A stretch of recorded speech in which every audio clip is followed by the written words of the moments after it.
Nous poursuivons l'exercice en continuant notre modélisation de l'annexe. Donc je me positionne devant. Alors vous appuyez sur la barre d'espace, vous allez sélectionner cette face-ci, donc vous cliquez dessus et vous appuyez sur la touche Delete du clavier. Alors maintenant nous allons utiliser une fonction qui n'a pas encore été pratiquée jusqu'à présent, donc qui est la fonction polygone, l'outil polygone.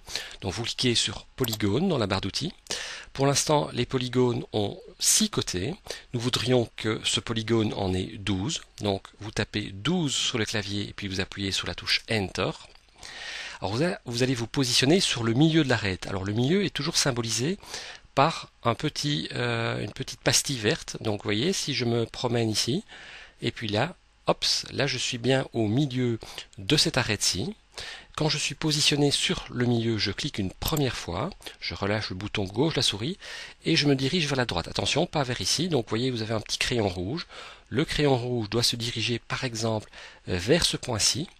Vous cliquez une deuxième fois et donc nous voyons un polygone à 12 côtés, 6 côtés extérieurs et 6 côtés intérieurs. Alors les 6 côtés intérieurs, on n'en a plus besoin. Vous appuyez sur la touche E pour utiliser la gomme et vous gommez en cliquant dessus. J'attire votre attention sur la couleur de la face qui est une couleur foncée. Donc nous devons inverser la face parce que si j'appuie sur la touche P, donc comme ceci, vous voyez que la couleur est une couleur foncée, donc ce n'est pas correct. Donc pour ma part, j'appuie simultanément sur la touche CTRL plus Z pour revenir en arrière.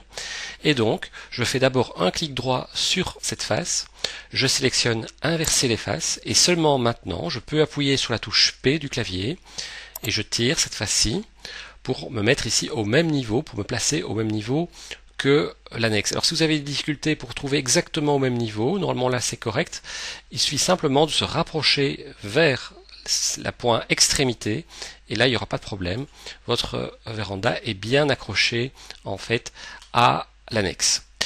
Nous allons maintenant effacer deux arêtes, donc vous appuyez sur la touche E, vous effacez cette arête-ci et l'arête qui se trouve ici.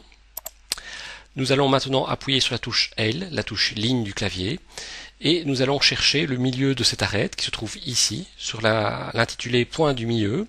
Donc je clique sur ce point, et je vais en face, sur la deuxième arête, cliquer également sur le point du milieu, et ainsi de suite. Donc je reprends ce point-ci, je clique une première fois, et puis je clique une deuxième fois lorsque j'arrive sur point du milieu de l'arête qui suit. Donc vous procédez de façon identique pour les autres arêtes.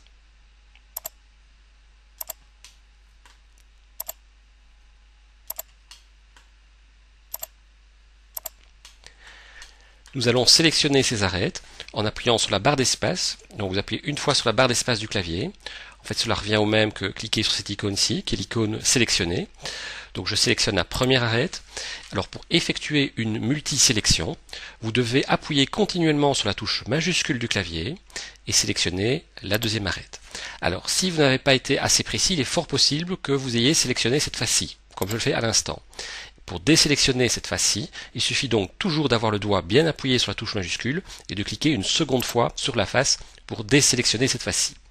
Je sélectionne les autres arêtes. Alors pour me positionner sur le côté, là je dois absolument ne plus appuyer sur la touche majuscule. J'effectue une rotation au niveau de la vue, je réappuie sur la touche majuscule et je sélectionne les deux dernières arêtes. Vous appuyez sur la touche M du clavier, M comme Move en anglais. Donc nous allons simplement positionner cette succession d'arêtes dans la partie supérieure en restant bien calé sur l'arête de droite, comme ceci. Donc nous plaçons ces arêtes à cet endroit-là. Donc c'est correct. Ensuite, nous allons faire un copier-coller, mais rapidement. Alors, vous allez appuyer continuellement sur la touche CTRL du clavier, cette fois-ci, donc vous ne lâchez pas cette touche CTRL. Vous vous positionnez sur ce point, intitulé donc extrémité. Vous cliquez sur le bouton gauche de la souris, en laissant le doigt appuyé sur ce bouton gauche de la souris, et nous créons très rapidement une copie d'arête que nous allons placer cette fois-ci plutôt dans la partie inférieure. Nous allons créer l'emplacement des fenêtres. Donc vous appuyez sur la barre d'espace de votre clavier pour repasser en mode sélection. Ensuite vous cliquez par exemple dans un endroit vide de la fenêtre, par exemple ici. Et puis nous allons appuyer sur la touche F, la touche décalage de SketchUp, Vous allez sélectionner cette première face-ci, vous cliquez, vous ne lâchez pas le bouton gauche de la souris. Vous pouvez lâcher par exemple ici et vous tapez une valeur de 0,1 sur votre clavier. Et puis vous positionnez sur la deuxième face, vous cliquez 2 fois rapidement. Vous faites la même chose pour les autres faces. Voilà.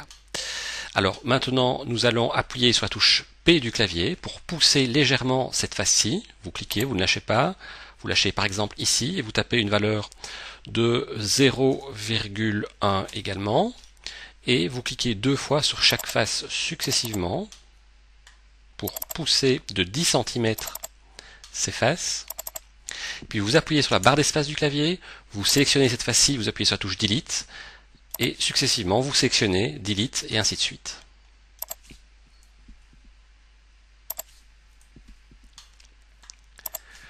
Nous supprimons la dernière face.